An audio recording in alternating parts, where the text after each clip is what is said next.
Hello everyone, welcome to my channel Joy classes. आज हम लोग एरिथमेटिक प्रोग्रेशंस का एक्सरसाइज 5.3 लास्ट जो 5-6 क्वेश्चंस बाकी है उसको खत्म कर लेते हैं। लास्ट वीडियो में हम लोग क्वेश्चन 14 तक कर चुके थे, है ना। यहाँ देखिए क्वेश्चन 15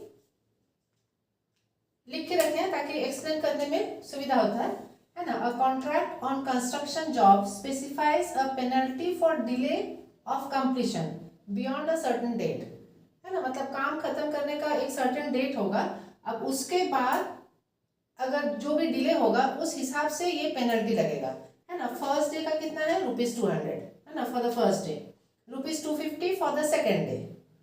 इसका मतलब क्या है, अगर फर्स्ट डे एक दिन देरी होता है तो उसे ₹200 देना होगा। अगर 2 दिन देरी होगा तो फर्स्ट डे का 200 प्लस सेकेंड डे का 250 देना होगा, है ना। इसका मीनिंग वही है। और अगर थर्ड डे होगा तो first second and third day का जो पेनल्टी है इस तरह से देना होगा। क्लियर हो रहा है? ठीक है। The penalty for each succeeding day being ₹50 more than the preceding day, है ना। पहले दिन से नेक्स्ट डे का ₹50 ज्यादा हो रहा है, ठीक है। How much money the contractor has to pay as penalty if he has delayed the work by 30 days, है ना। 30 days डिले हुआ है तो उसे कितना पे करना होगा। अब यहाँ देख लीजिए, मतलब ये टोटल सम निकालना होगा, है ना। जितना दिन हो रहा है उतना सम होते जा रहा है। तो S equal to, according to question, S equal to ये पहला दिन का, ये दूसरा, ये तीसरा, इस तरह से टोटल कितना डेज डिले हुआ है 30 days, है ना। तो यहाँ हम लोग AN कर सकते हैं, है ना, क्योंकि ये क्या दिख रहा है AP, है ना। यहाँ पे क्या है, A इक्वल टू 200, D क्या है ₹50 और N क्या है 30 days, है ना। ये सारा मिल गया। अब हम लोग कर सकते हैं S के फॉर्मूले से, S 30 days का, है ना, N/2 30/2 2A, 2 into A है 200 plus N-1 30 - 120 29 and into D मतलब 50। अब ये सारा मिल गया ना। अब बस कैलकुलेशन पार्ट है, 15 हो जाएगा, बाकी इधर 400 प्लस 29 इंटू 50 0, 5 9 = 45, 4 5 2 = 10, 11 12 13 14, ये हो जाएगा, है ना। अब इसके बाद बस कैलकुलेशन है। अब ये देख लीजिए यहाँ पे क्या हो जाएगा, 1850 और इसको मल्टीप्लाई कीजिए, आंसर आ जाएगा 15 0 = 0, 15 5 = 75 का 7 रहा, 15 8 = 120 एंड 7 127 तो 12 रहा, 15 1 = 15 एंड 12 27, ठीक है। तो ये उसको पे करना होगा, है ना। अगर 30 days डिले हो जाएगा तो कॉन्ट्रैक्टर को इतना रुपीस देना पड़ जाएगा। क्लियर हो रहा है? तो मेन क्वेश्चन समझ लेना है, ये कैलकुलेशन पार्ट तो मालूम है ना, लेकिन करना क्या है, यहाँ गलती से अगर हम लोग 30 days का AN निकाल के बोल दे कि वो हो जाएगा तो वो गलत हो जाएगा, है ना। 30 days का निकालना है तो एक कॉमन मिस्टेक क्या हो सकता है कि A equal to 200, D equal to 50, N 30 है तो हम लोग निकाल लेंगे AN equal to A plus N-1 into D। तो ये क्या निकलेगा, 30 days में कितना देना होगा बस उस दिन का निकलेगा, है ना। लेकिन यहाँ क्या मीनिंग क्या हो रहा है कि उतना डेज डिले होने से टोटल कितना उसको देना होगा, है ना। तो यही थोड़ा सा बस समझना है कि इसमें ऐड करके हमको बताना होगा, ठीक है। अब देखिए क्वेश्चन 16, ए सम ऑफ ₹700, यहाँ भी ध्यान दीजिएगा, ए सम बोला गया है, मतलब ये क्वेश्चन 16 है, S इक्वल टू 700, है ना। जब भी क्वेश्चन पढ़िएगा तो ऐसा स्मॉल पार्ट्स का तुरंत लिख दीजिएगा। Sum of ₹700 is to be used to give 7 cash prizes. कितना प्राइस देना है 7, मतलब ये हो गया नंबर ऑफ टर्म्स, है ना। If each price is ₹20 less than its preceding price, है ना, find the value of each of the prices. मतलब 700 रुपीज को 7 में डिवाइड करना होगा, है ना। तो किस तरीके से, जो भी फर्स्ट प्राइस होगा उससे सेकेंड प्राइस जो है 20 रुपीज लेस है, फिर थर्ड प्राइस सेकंड प्राइस से 20 रुपीज लेस है, ठीक है। तो मतलब यहाँ क्या दिया हुआ है, D इक्वल टू -20, क्योंकि लेस है तो वो ध्यान देना होगा कि लेस है तो हमको माइनस लगाना होगा, ठीक है। अब हमको बाकी नहीं मालूम, फर्स्ट टर्म भी नहीं मालूम, nth टर्म भी नहीं मालूम, नंबर ऑफ टर्म्स दिया हुआ है क्योंकि 7 प्राइजेस है ना, 7 कैश प्राइजेस है। अब यहाँ हम लोग फॉर्मूला लिख लेते हैं, S equal to n/2 2a plus n-1 into D. S दिया हुआ है 700, n है 7/2, 2a नहीं मालूम, प्लस n है 7 6, d क्या है -20, यहाँ मल्टीप्लीकेशन है, ध्यान दीजिएगा, ठीक है। अब यहाँ ये क्या है, इसके साथ मल्टीप्लीकेशन में है पूरा, तो यहाँ आके डिवाइड हो जाएगा, तो दैट विल बी 700, 2 ऊपर जाएगा 7 नीचे आ जाएगा, ठीक है।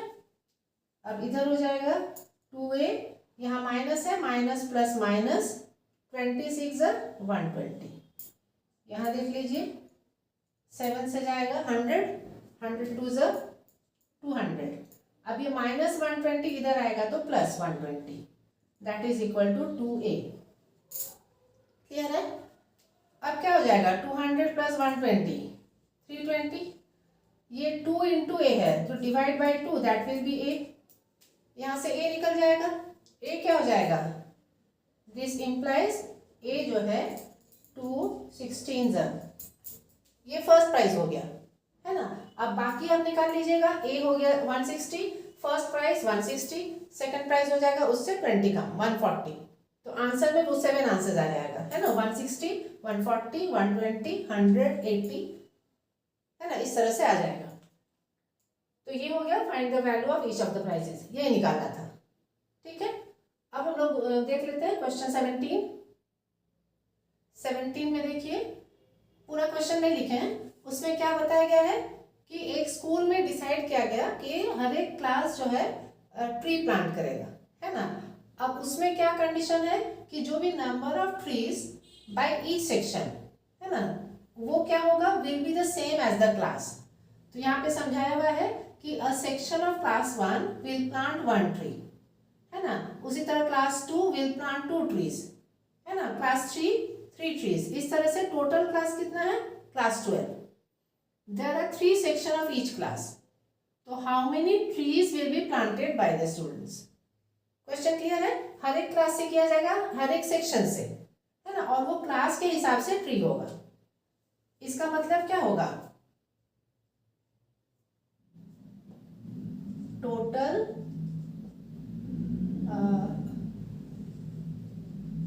Number of trees planted by, है ना, क्लास 1, क्लास 1 का कितना हो जाएगा, 3 सेक्शन है और हर एक सेक्शन से 1, है ना, क्लास 2 3 सेक्शन है और हर एक सेक्शन से 2 क्लास के हिसाब से, है ना, क्लास 3 सबका 3 सेक्शन है और 3 क्लास है तो 3, इस तरह से होते होते क्लास 12 में क्या हो जाएगा, यहाँ भी 3 सेक्शन है और चूंकि 12 क्लास है तो 12 ट्रीज, ठीक है। इसका मतलब क्या हो गया, total number of trees planted by class 1 हो जाएगा, ये इस तरह से है ना, देयरफॉर टोटल ट्रीज कितना हो जाएगा, total trees equal to sum of all this, ठीक है। अब सम में क्या हो जाएगा, देखिए 3 सब में है, 3 कॉमन ले लेंगे और ब्रैकेट में क्या आ जाएगा, 1 प्लस 2 प्लस 3 प्लस इस तरह से 12 तक, क्लियर हो रहा है ना। टोटल नंबर है तो सबको ऐड करना है ना, हम लोग इसको इस तरह से भी कर सकते हैं, 3 1 3 3 2 6 6 9, तो उसमें फिर यहाँ इतना तक करना पड़ेगा। इससे बेटर है कि हम लोग 3 कॉमन लेके और फिर इसको हम लोग कर लेते हैं। तो ये ब्रैकेट का जो है वो एपी में है ना, यहाँ क्या हो जाएगा, here a equal to 1, d क्या हो गया, d भी 1 है ना, 2 - 1 1, हर एक क्लास का है लगातार में, और नंबर ऑफ टर्म्स कितना है 12, ठीक है। therefore S12 इक्वल टू 3, ये ब्रैकेट वाला है ना। तो अब इसको हम लोग करेंगे, इसका सम लेंगे तो n/2 ना, 12/2 2a 2 into 1 plus n-1 that is 11 into d that is 1। ये 3 सबके साथ हो जा रहा है इसीलिए वो बाहर है, ठीक है। अब यहाँ 2 6 12 हो गया, तो 3 ये 6 ब्रैकेट में 2 1 2 प्लस 11 1 11। अब यहाँ 3 ये इंटू 6 इंटू 11 प्लस 2 13। अब इसको करने से आ जाएगा आंसर, है ना। 6 3 18 इंटू 13, ये हो जाएगा 18 3 54 कैरी 5, 18 1 18 और 5 23। तो टोटल नंबर ऑफ ट्रीज हो गया 234। क्लियर है।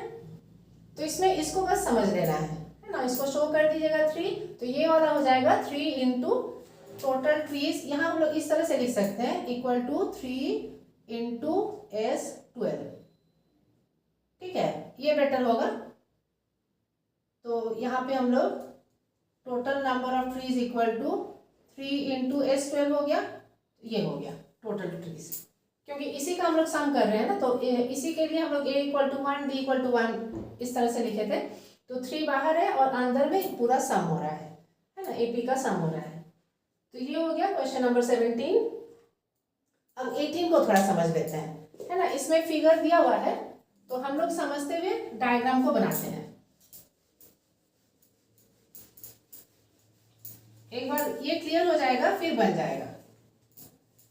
A spiral is made up of successive semicircles with centers alternately at A and B, starting with center at A of radii 0.5, फिर 1, फिर 1.5, इस तरह से। मतलब कहीं से हम लोग स्टार्ट करेंगे, दैट विल बी A, है ना। मान लेते हैं यहाँ A है, A के लिए रेडियस कितना है 0.5, ठीक है। तो यहाँ से मान लेते हैं 0.5 लेके हम लोग सेमी सर्कल बनाना है ना, पूरा नहीं। तो ये इस तरह से मान लेते हैं यहाँ तक आया, है ना। ये हो गया A। अब क्या ये सेमी सर्कल बनना है। अब इसके बाद B हो जाएगा सेंटर और उसका रेडियस हो जाएगा 1। अब देख लीजिए यहाँ B करने से दिक्कत हो जाएगा, हमको यहाँ B करना होगा। ये ऑलरेडी इस तरह से है, ऐसे फिगर दिया हुआ है ना। ये अगर हम B करेंगे तो देखिए ये 0.5 है, यहाँ से यहाँ तक 0.5 है। रेडियस लेके इस तरह से करेंगे तो ये पूरा डायमीटर जो है 0.5 प्लस 0.5 या 0.5 इंटू 2 1 हो जाएगा। तो ये वाला पॉइंट अगर हम B लेंगे तो B के लिए ये पूरा रेडियस हो गया, है ना। ये अगर रेडियस हो गया, यहाँ पे हम B लिए हैं ये वाला, तो ये रेडियस लेके अब हमको सेमी सर्कल बनाना है। तो ये रेडियस है, यहाँ B सेंटर लेके बनाएंगे तो ये इस इधर जाएगा, है ना। ये पूरा 0.5 और ये 0.5 1, मतलब ये वाला लाइन जो है ये 1 हो गया, ठीक है। अब देख लीजिए ये A है 0.5, यहाँ से यहाँ तक 0.5 और यहाँ से यहाँ तक 1 हो गया। तो अब देखिए A से यहाँ तक टोटल कितना हो गया 1.5, ठीक है। अब ये 1.5 को रेडियस लेके अब फिर से हमको बनाना है, ठीक है।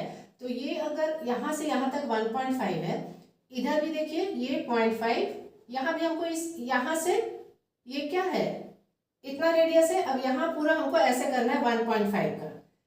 तो देख लीजिए कहाँ आएगा, अगर A सेंटर है ये 0.5 हो गया, इधर 0.5, मतलब यहाँ से हमको 1 और लेना है ना। तब यहाँ से ये इस तरह से सेमी सर्कल आ जाएगा 1.5 का, ठीक है। मतलब A सेंटर हो गया, यहाँ से ये 1.5, ये पूरा रेडियस लेके हम बनाएंगे तो A के इधर भी 1.5 आ गया, ठीक है।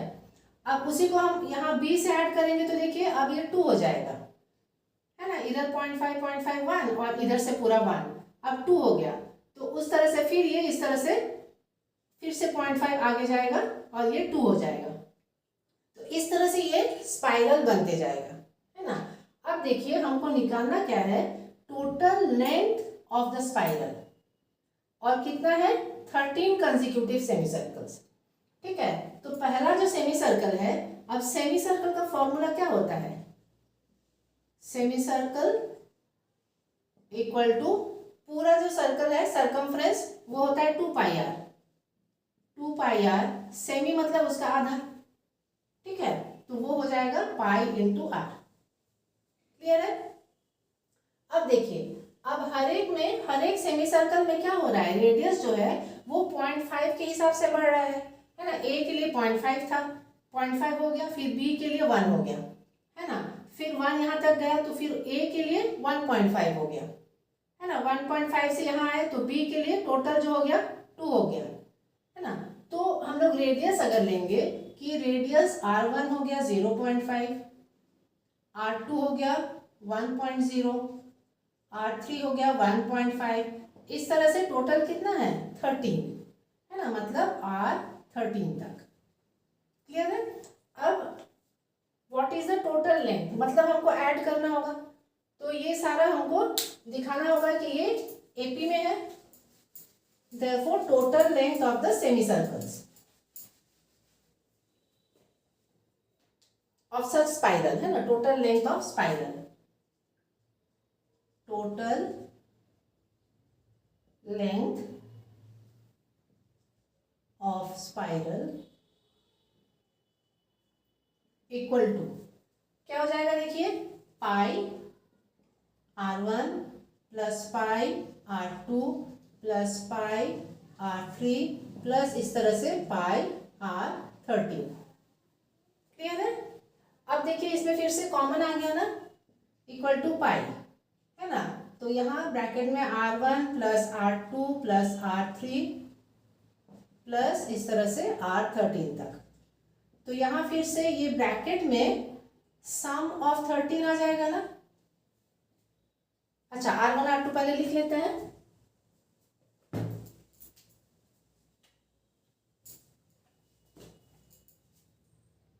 r1 है 0.5 प्लस 1.0 प्लस 1.5 प्लस 13 टर्म्स तक, तो यहाँ हो जाएगा पाई s 13।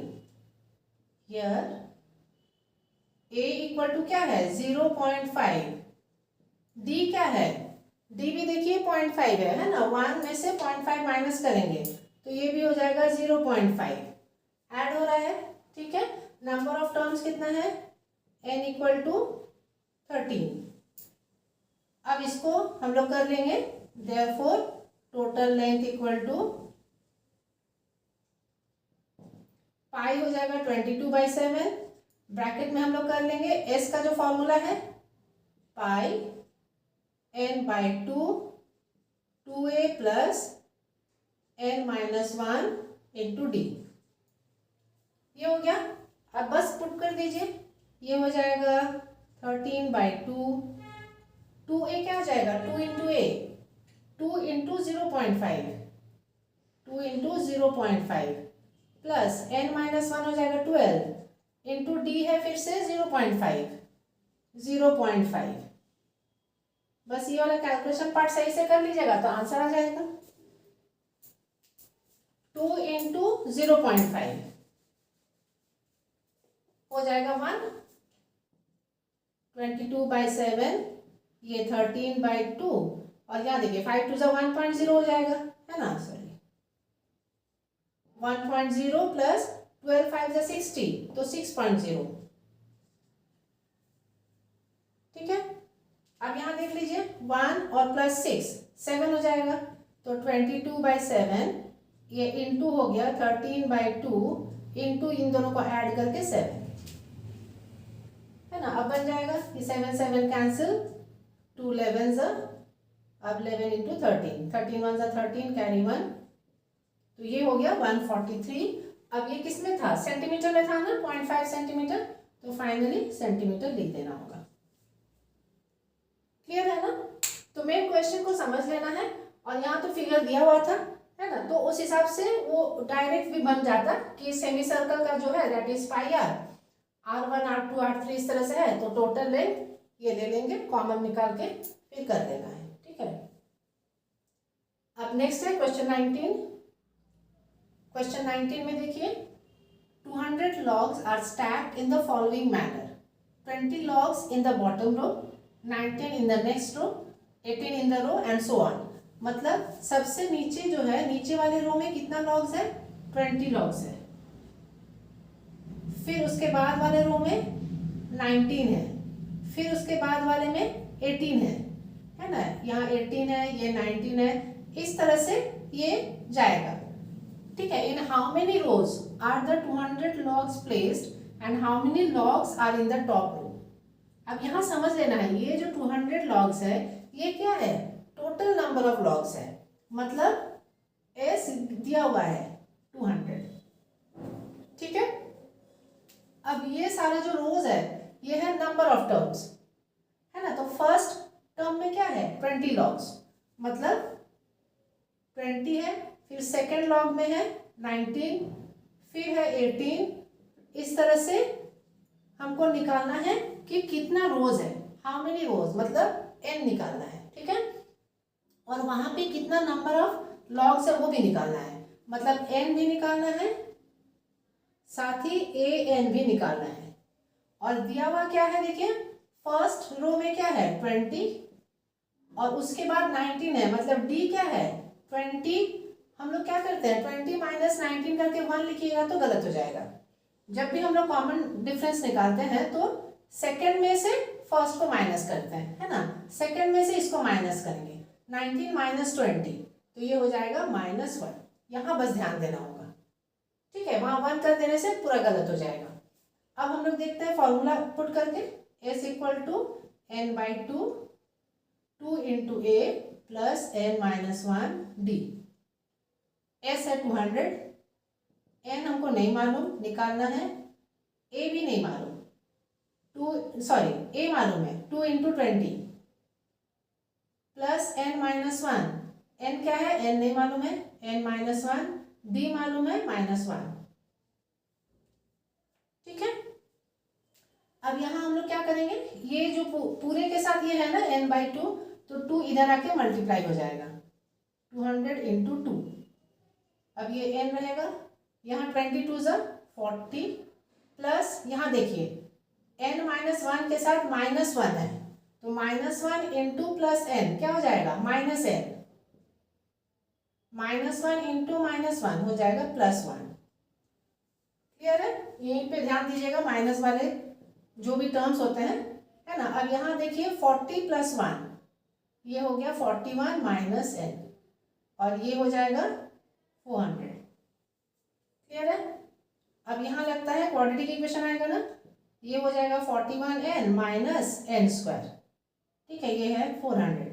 अब हम लोग स्टैंडर्ड फॉर्म में लिख लेते हैं, ये -n², इसको हम लोग ट्रांसपोज कर देंगे इधर, तो साइन चेंज हो जाएगा, माइनस हो जाएगा प्लस, ये प्लस हो जाएगा माइनस, ये सेम रहेगा इक्वल टू 0। अब यहाँ पे सोचना है कि ये 400 है और हमको क्या लाना है? 41, इधर 1 है, 400 इंटू 1 400 होगा। तो यहाँ पे चेक कीजिए, 400 का हम लोग फैक्टर्स लेंगे, 400 का होता है 20 इंटू 20। ठीक है। अब इसी को और ब्रेक करते हैं, 5 इंटू 4 और इसको भी 5 इंटू 4। अब यहाँ चेक कर लेते हैं, 41 है, 5 अगर हम 25 करते हैं इंटू 4 4 ज़ा 16, 25 इंटू 16, ये दोनों ऐड करने से आ रहा है ना 25, 35 एंड 6 41, है ना। तो ये दोनों ऐड करने से ये मिडिल वाला टर्म आ जाएगा, तो ये स्प्लिट हो जाएगा, -25n minus 16n plus 400 equal to 0। Clear हो गया?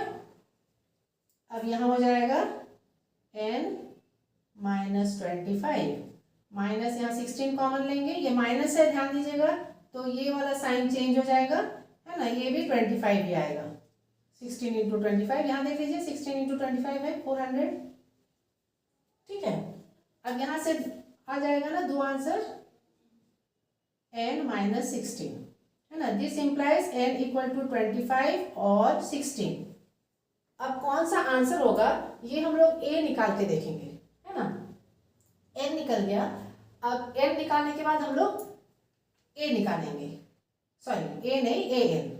ए तो दिया हुआ है 20, तो ए एन क्या हो जाएगा, ए प्लस मतलब 20 plus for N equal to हम लोग 25 लेते हैं, है ना। 25 लेके देख लेते हैं।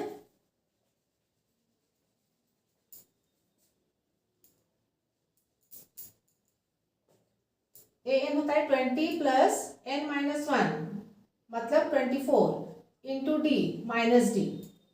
डी क्या है, -1 ना, तो यहाँ हम लोग -1 करेंगे। तो यहाँ देख लीजिए 20, 24 इंटू -1 -24, ए हो जाएगा -4। ये तो पॉसिबल नहीं है ना, तो ये n नहीं होगा।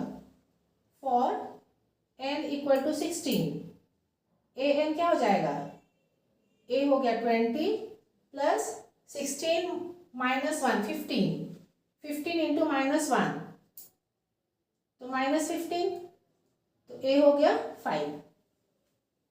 ठीक है, तो कौन सा पॉसिबल है, and therefore n equal to 16। ठीक है, इसके बाद इसको देख लेते हैं हम लोग कि दिस इज नॉट पॉसिबल, है ना, यहां लिख देंगे नॉट पॉसिबल। तो for n equal to 16, for n equal to 16 a n equal to 5।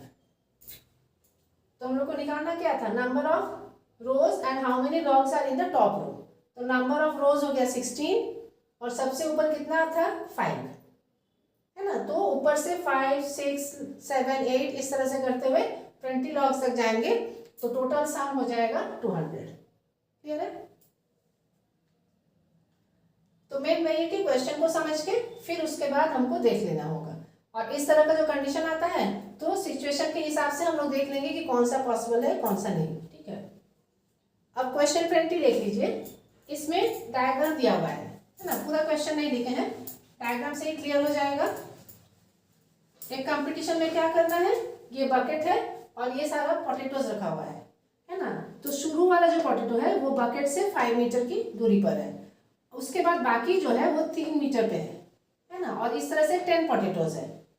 Question क्या है कि कंपटीटर यहाँ से स्टार्ट करता है ना, यहाँ से फर्स्ट पोटैटो लेगा, है ना, और फिर वापस आके यहाँ रखेगा, फिर जाएगा सेकंड पोटैटो लेगा, फिर वापस आके यहाँ रखेगा, है ना। तो इस तरह से टोटल डिस्टेंस कितना उसका होगा, है ना, what is the total distance the competitor has to run. अब यहाँ देख लीजिए टोटल डिस्टेंस कितना हो जाएगा, ये वाला अगर यहाँ से स्टार्ट करके 5 मीटर गया और फिर वापस आया तो 10 हो जाएगा, है ना। तो 5 + 5 10। उसके बाद हम लोग ऐड करेंगे, यहाँ से ये सेकंड पोटैटो तक गया, है ना, तो वो कितना हो गया 5 + 3 8, फिर वापस आया तो 8 2 16, है ना। फिर 5 प्लस ये 8 और 3 11, फिर 11 से वापस आएगा तो 22। इस तरीके से हो रहा है। ठीक है, एक ये तरीका है, और दूसरा जो डायरेक्ट हम लोग यहाँ से कर सकते हैं वो क्या है, ये 5 गया वापस आया तो 2 × 5 प्लस ये यहाँ से यहाँ तक गया तो 5 + 3 8, फिर वापस आया तो 2 × 5 + 3। ठीक है, फिर हो जाएगा +2 × 5 + 3 + 3, इस तरह से होगा, है ना। तो इसको हम लोग करेंगे तो 2 सब में है, अब 2 को कॉमन लेके ये 5 ले लेंगे, प्लस 5 + 3 8 प्लस 8 + 3 11, तो इस तरह से होगा टिल 10 तक 10 पोटैटोज है। ठीक है, तो ये हमको टोटल डिस्टेंस हो जाएगा 2 × S 10, है ना, जहाँ A क्या है, A = 5, D = 3, है ना, ये A हो गया 5 और फिर 3 3 का डिस्टेंस में है, और N हो गया 10, तो यहाँ हो जाएगा 2 × S10 के लिए 10/2, 2 × A है 5 plus N - 1 10 - 1 9 × D that is 3, तो यहाँ क्या हो जाएगा 2 2 कैंसिल हो गया, फिर 10 ब्रैकेट में क्या आया, 5 2 10 प्लस 9 3 27, तो ये हो गया 10 इंटू 37, आंसर आ गया 370 और फाइनली यूनिट लिख दीजिएगा 370 मीटर। क्लियर है? यहाँ से भी इस तरीके से कर सकते थे, तो यहाँ हो जाता ये टोटल यहीं पे एस एन हो जाता है ना, एस कितना था 10, तो इसमें ए हो जाता है ना, यहाँ के लिए ए हो जाता ए इक्वल टू 10, फिर हो जाता डी कितना हो जाता, देखिए 6 का डिफरेंस है, इक्वल टू 6 है ना, और एन इक्वल टू 10, और ये फॉर्मूला यहाँ पुट करने से आंसर सेम आएगा, है ना। तो या तो इसी तरीके से करिए या इससे, जो भी इजी पड़े, है ना। तो मेन है कि कंसेप्ट जो है वो क्लियर होना है कि यहाँ से यहाँ गया वापस आया, इसीलिए 2 इंटू 5 हो रहा है, फिर उसके बाद 5 प्लस 3, फिर प्लस 3, तो ये एपी में हो गया। क्लियर है? तो उम्मीद करते हैं कि आज का जो क्लास है ये सारा क्वेश्चन जो है समझ में आ गया होगा। ठीक है, अगर ये वीडियो आपको पसंद आई है तो जरूर से लाइक एंड सब्सक्राइब करें। Thank you.